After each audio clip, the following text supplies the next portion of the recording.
எனக்கு ஸ்கூல் எல்லாம் கிடைச்சி எனக்கு சாப்பாடெல்லாம் கிடைச்சி ஸ்கூலுக்கு விடுறோம் என்று சொன்னா நான் பூர்வ இன்பத்தில் பாருங்க தர்மம் செய்திருக்கேன்.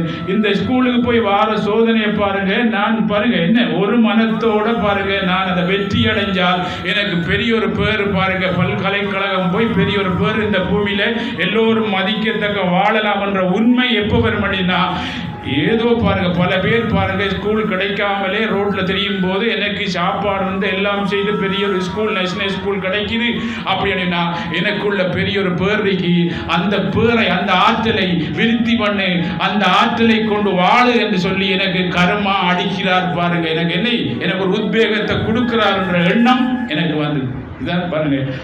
உலகத்தில் பாருங்க ஆபிரகாம் லிங்கம் முதல் அப்துல் கலாம் இருந்து உலகத்தில் வாழ்ற பல சுவாமி விவேகானந்தர் இருந்து உலகத்தில் இன்றைக்கு பாருங்க வாழ்ந்தவர்கள் எல்லாருக்கும் பல சோதனைகளும் வேதனைகளும் சந்திச்சவர்கள் தான் பாருங்க என்னை இந்த பூமியில வெற்றிகர வாழலாம் அப்படின்னா பல சோதனை அன்றாட வாழ்க்கையில பாருங்க எங்களை ஸ்கூல்ல பல சோதனைகளை சந்திச்சால் மட்டும் அந்த சோதனையிலே பாருங்க பயப்படாமல் அதை பாருங்க பாருங்க என்ன தைரியத்தோட ஒரு ஞானத்தோட அறிவோட நாங்கள் எதிர்கொண்டா மட்டும்தான் இந்த பூமியில பாருங்க எல்லாத்தையும் எதிர்கொள்ளக்கூடிய வாழக்கூடிய ஒரு தன்மை எங்களுக்கு ஏற்படும்.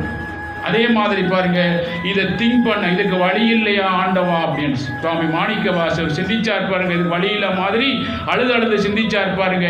ஆனால் பாருங்க வழி இல்லையாண்ட ஏங்கும் போது பாருங்க பக்கத்திலே பாருங்க என்னடினா கடவுள் எங்களுக்கு சோதிக்கிறா, நீ ஒரு அடி தான் எடுத்து வை, 10 அடி எடுத்து வச்சு உன்னை 10 அடிக்கு வராம பாருங்க ஒரு அடியிலே வச்சு அந்த கர்மாவை நான் கரைப்பேன் அப்படின்னு சொல்றாரு. இதான் உண்மை. ஏன்னா எனக்கு அப்படித்தான் கரைச்சாரு.